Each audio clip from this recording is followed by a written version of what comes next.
Hello po, welcome to my channel. My name is Annalyn. First time po ba mag-abroad sa bansang Qatar bilang domestic helper? Itong video na aking isi-share ay mga tips at mga dapat nyo malaman kapag nag-abroad kayo dito. Before we start, disclaimer lamang po. Ang video na aking isi-share ay based on my own experience. Maaring merong mga pagbabago depende sa taon kung kailan kayo nag-apply at sa mga patakaran ng agency. Nag-apply ako year 2025, ngayon ay year 2026. Kung may mapapansin pala kayo, may accent po yung Tagalog ko. Wag na po kayo magtaka kasi Ilongga ako at yung language namin is Hiligaynon. So, ganun na po. Biyahe ko po galing Pinas is 6 p.m.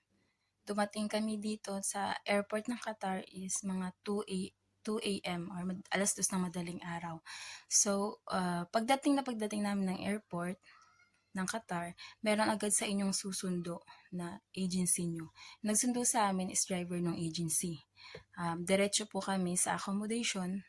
Pagdating namin ng accommodation, pinakain muna kami kasi kinabukasan ay magte-take kami ulit ng medical dito mismo sa ospital ng Qatar. So, ayun, nakapahinga kami. Kinabukasan, hinatid kami doon sa ospital ng Qatar at nag-take kami ng medical ulit. Kung anong ginawa doon sa Pinas, ganun din yung gagawin dito na mga test. Kasi bago tayo turn over sa ating mga kanya-kanyang employer, kailangan talaga mag-take ulit ng medical. Kasi may mga tendency na nangyayari na doon sa Pinas, clear tayo. Pagdating dito, may mga scratch.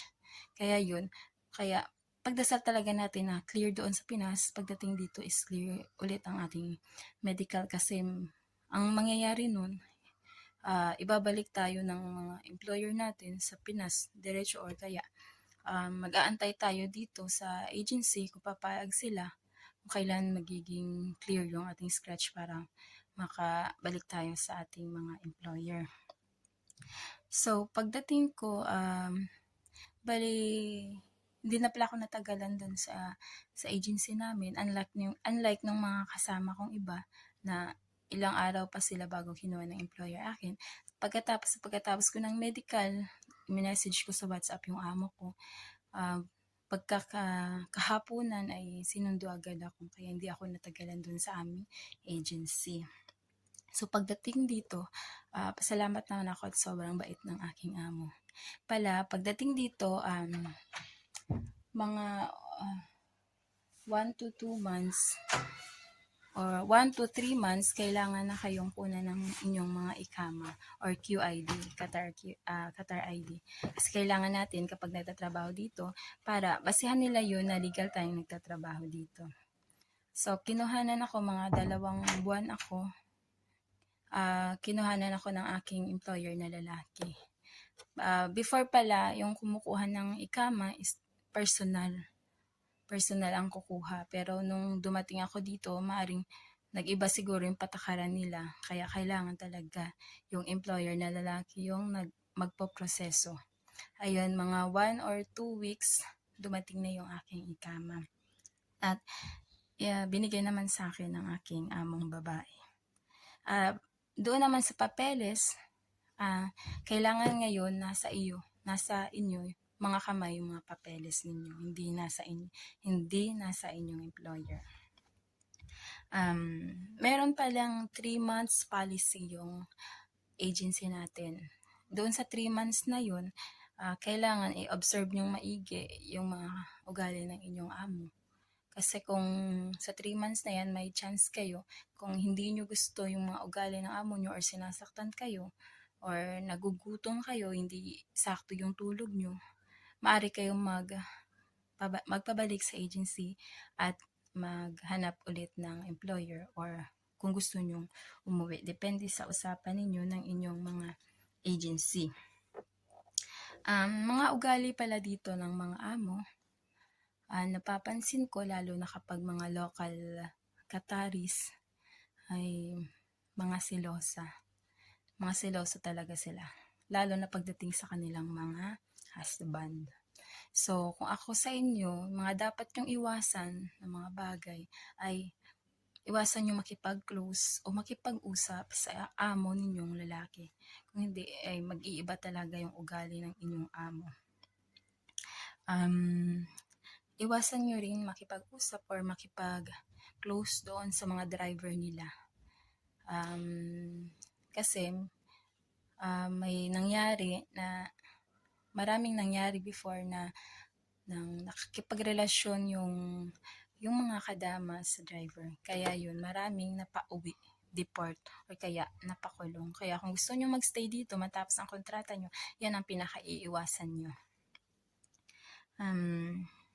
Sa pagkain naman, don't worry kayo kasi maraming shop, online shop na ma-orderan kapag hindi nyo type yung food dito sa Qatar.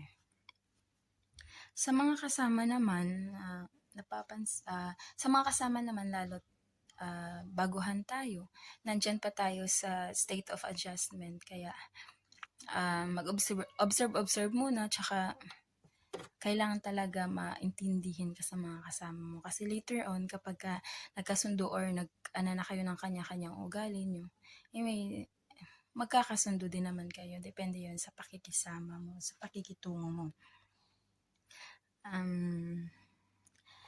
Mga trivia na nalaman ko dito sa Qatar,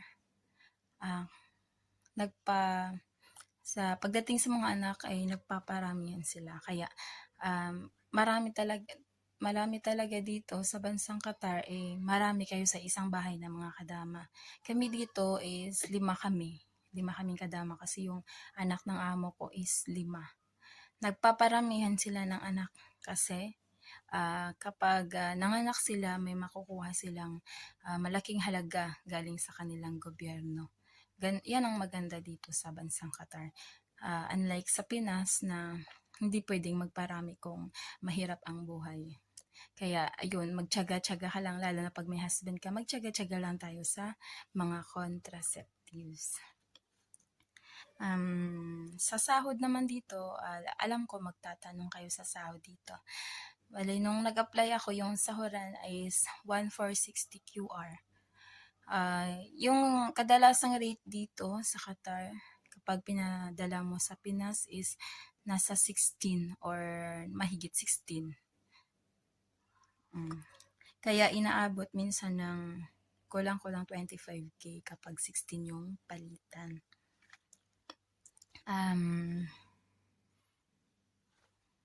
Ayun lamang po ang video ko sa ngayon. Kaya kung nagustuhan yung video ko at gusto nyo pang marami pang tips na malalaman sa aking mga next videos, maaari lang pong maki-like and subscribe. Maraming salamat po.